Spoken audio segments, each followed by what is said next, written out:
Kia ora, I'm David Chaston with 90 at 9, brought to you by interest.co.nz. This week at Everything You Need to Know in 90 seconds at 9 o'clock, with news that while financial markets are quiet due to the US Labor Day holiday, the data being reported in the rest of the world is actually very encouraging, especially for the factory sectors.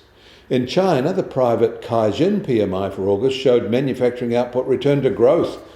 Total new business expanded at its quickest pace since March, but it also reported the fastest rise in average input costs in 9 months. As has become the norm in 2025, this private PMI series is more bullish than the official PMI.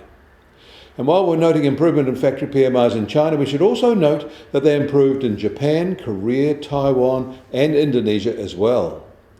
Of special note is the regaining of momentum in India, where their factory PMI turned notably higher on new orders.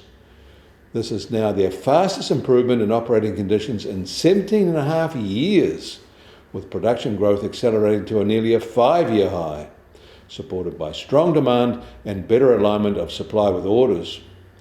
New orders rose at their fastest pace in nearly 5 years there, and given they've been strong in the lead-up, this is really saying something. Even European factories are on the move up, returning to expansion with their sharpest rise in factory output since March 2022. Their factory PMI is now its highest in 41 months. In Australia's factory sector, expansion accelerated again in August. High new order levels supported by a rise in exports led to a solid rise in production. Confidence rose to its highest level since February 2022. And staying in Australia, their residential building consents fell 8.2% in July from June, almost double the market expectations of a 5% fall. Lower new home building is juicing up their existing real estate markets. Cotality reported strong August gains from July, up 0.7% for the month nationally, and it's back as a strong seller's market there. And we should probably also note that the forecast for Australia's wheat crop was raised sharply in an overnight update. Good rains recently is behind the revision. And the US Treasury 10-year yield is now at 4.25%, up 2 basis points from yesterday at this time. Their key 2-10 yield curve is up at 62 basis points. The last time it was this steep was in February 2022. Long-dated yields are on the move higher. The US Treasury 30-year yield is actually closing in on 2007 levels.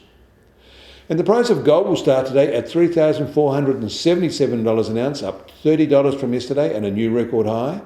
And silver topped $40 for the first time since 2011, also near a record high. American oil prices, though, are just 50 cents firmer at just over $64.50 a barrel, while the international Brent price is just over $68 a barrel.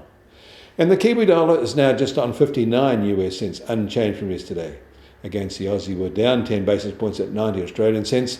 Against the euro, also down 10 basis points at 50.4 euro cents. That all means our trade-weighted index starts today at just over 66.4 and down 10 basis points from yesterday. You can get more news about the economy in New Zealand from interest.co.nz. Kia ora, I'm David Chaston, and we'll do this again tomorrow.